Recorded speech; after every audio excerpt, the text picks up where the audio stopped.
Next week we leave for Disneyland for the spooky Halloween half marathon weekend. Who's going with me?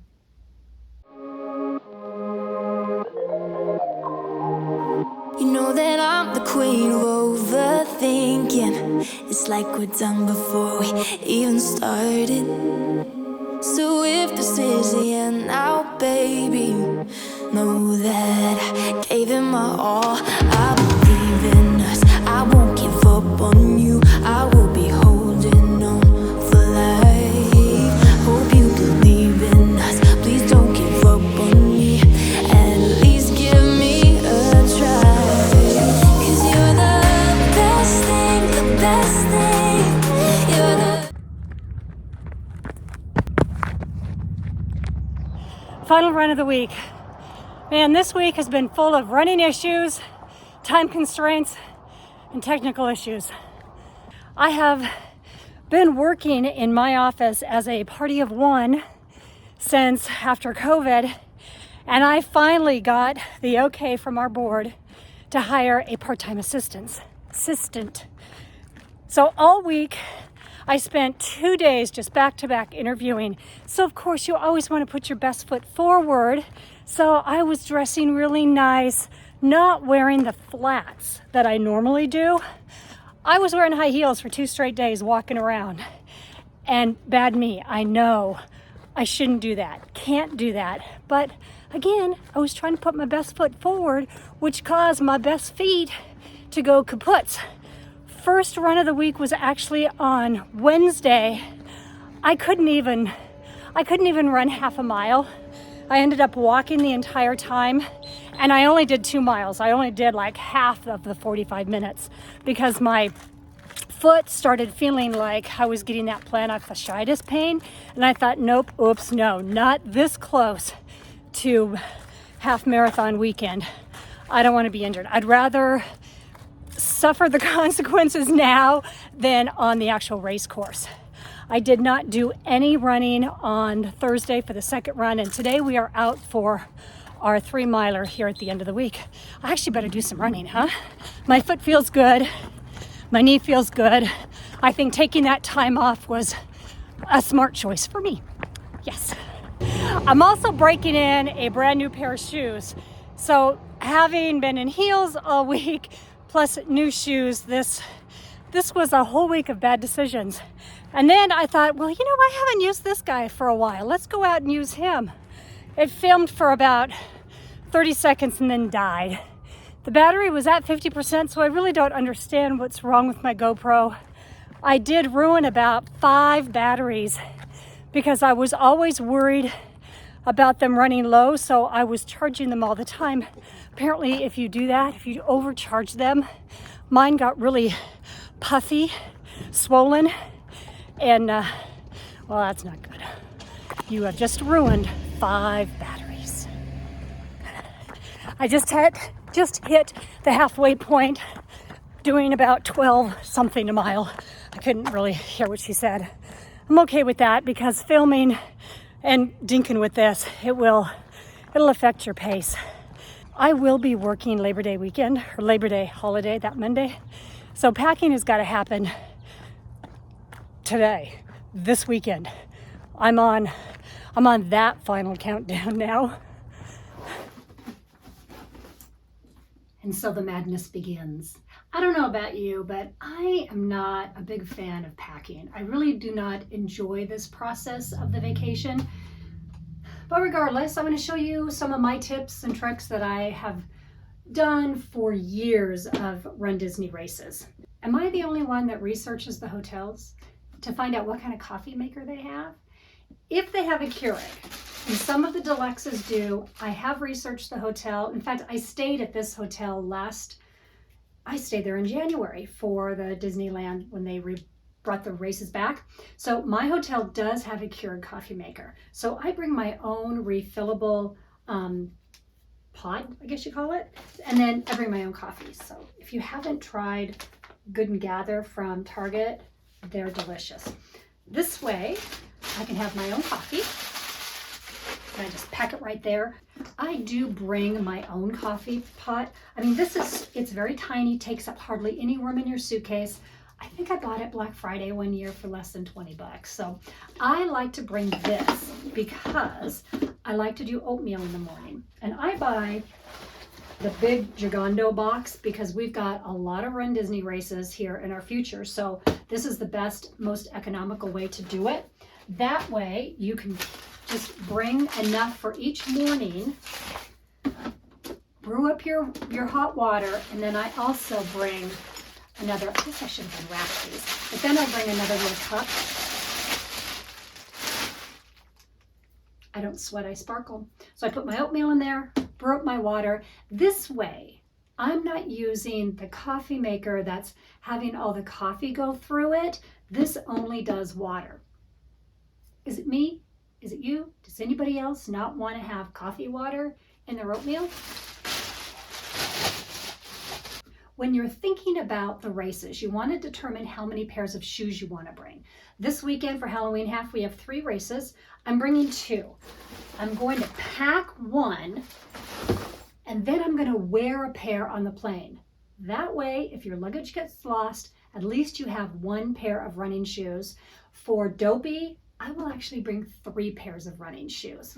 I do that because January can be kind of funky. It could be hot, it could be cold, it could be rainy. You just don't know. So this weekend, there's going to be 2 pairs. Also, when you're thinking about your costumes and lost luggage, you want to pack either your first race costume, or if you're like me, I pack every race costume in my carry-on. That way, if the big guy gets lost, I have all my costumes and I have at least 1 pair of running shoes. I bring a lot of my own pre-race food with me. I just bought them today, so they'll be fresh. I do bring some bagels. They don't have to be toasted because there's no toaster in the room. And then I also bring peanut butter. Make sure to put your peanut butter in your checked luggage. One year I thought this should certainly go through security in my carry-on. Nope, they confiscated my peanut butter. I don't know if that's still the rules. That was a couple years ago, but I don't know if the guy was hungry and wanted some peanut butter or if that really is true. I also bring Crunch bars. They're probably not the best, but they're the ones that my stomach tolerates the best in the morning. I'll also save some of the things from the post-race box that we get. Definitely the banana. I'll save that for the next morning. And then anything else that would be like morning race worthy, I'll take out of the box. We're going to California, or if you're going to Orlando, you have to remember sunscreen, sunscreen, sunscreen for your face, sunscreen for your body.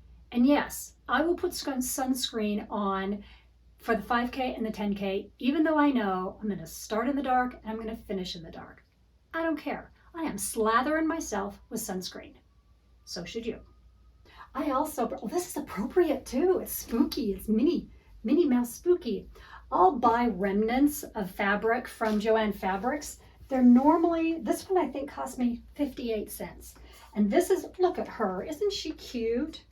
And this is what I will wear because it's really nice fleece kind of material. Sometimes they'll have flannel, but this will keep you warm on the start line or at the start line. Also, big tip. Always pick up a Mylar cape. You may not think you want to wear it. You may not think you're going to wear it, but you know what it's good for? You make it into a little bag. Here, I'll show you. Make it into a little bag like this. You'll put in the Gatorade they give you. You'll put in the water that they give you, your banana, your box, and then you'll wrap it up like this, and then you can walk out like a little bag.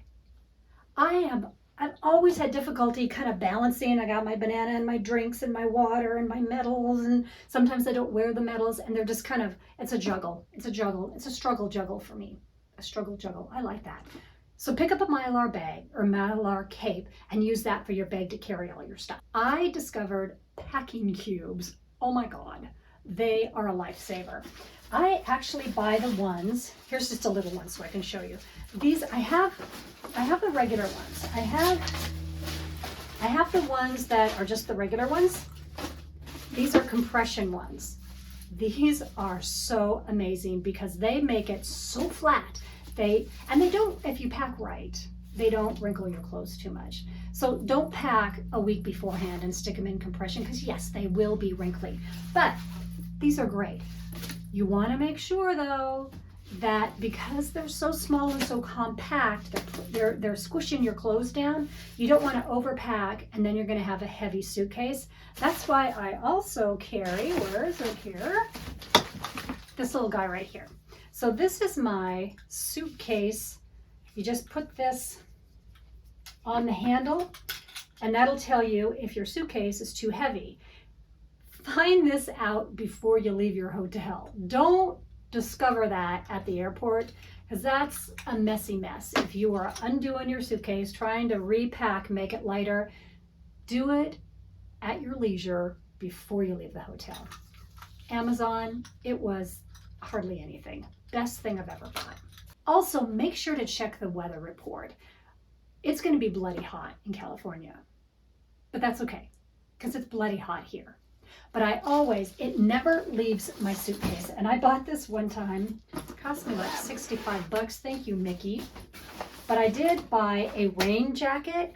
It never leaves my suitcase. So I never have to worry if I have rain gear when I go to Orlando or if I go to Anaheim, because it does rain there as well. Another big tip that I love, air tags. Now, I know if you fly Delta, they'll actually, and if you have the Delta app, they'll actually ping you and let you know where your luggage is. But Southwest and Alaska, I don't believe do that. And I know Southwest doesn't. So this way you can keep track of your luggage. And I particularly love it for your passport. I bought this passport holder on Amazon. You can put some credit cards, your ID there, your passport, but more importantly, your air tag, because this is one little doozy you do not want to lose, right? Right. Let's see, what are some other little things? I was touching this. I also carry, not because I'm going to drink a lot in Disney, but this is a great little ice pack for your knees, in case you have bad knees or old knees like moi. I carry this. It actually never leaves my suitcase. I also bring tea, mostly nighty-night tea. It's nighty-night tea. What is that? That's herbal tea. And since I had a bunch of drip drops left over from our taste test, I'm bringing some of those for my water in the morning and for after the race as well. One other thing before I let you go. I also bought one of these. I don't know why. I guess I want to be bougie, but I'm not. So if you don't want to use the free, they're free. This was not. But most airlines where you can plug in to watch the TVs will give you free earbuds. This one allows you plug it in and you can pair your Apple earbuds with them. This is going to be my first trip trying these, so maybe I'll record to see if it actually works. I'm hoping it does. And one last thing before I go, everybody. For this trip, I am flying solo, and I have booked a build your own lightsaber at Savi's on Thursday. So if any of you out there will be in Disneyland on Thursday in Galaxy's Edge around 7 o'clock, do you want to help a gal out? I need someone to record the experience for me. I know I can do it with holding it or having it on the thing, but if I could have someone, volunteer to help me, I would appreciate it. Congratulations. You've reached your goal of 3 miles. Time, 34 minutes. That wraps up this week. I'm all packed. I'm ready to go. Next week, we have one run here, and then we get on a plane. I can't wait to see everybody.